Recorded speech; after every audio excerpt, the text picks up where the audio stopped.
நம் தந்தையாகிய இறைவனின் அன்பும் நம் ஆண்டவராகிய இயேசு கிறிஸ்துவின் அருளும் தூய ஆவியின் நட்புறவும் இவ்விழாவை சிறப்பிக்கும் உங்கள் அனைவரோடும் இருப்பதாக மன்றாடுவோமாக.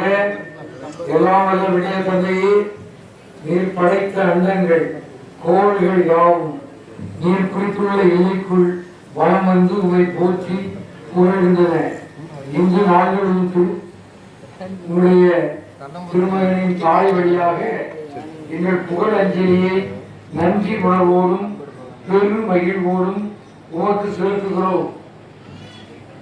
நாங்கள் விண்ணக திருப்பயணிகள் என்பதை இத்திருப்பவனை எங்களுக்கு நினைவுபடுத்தி என்றும் உண்மை நோக்கிய வண்ணமாக நாங்கள் பயணம் செய்ய எங்களுக்கு உதவுவதாக. நாடோராகிய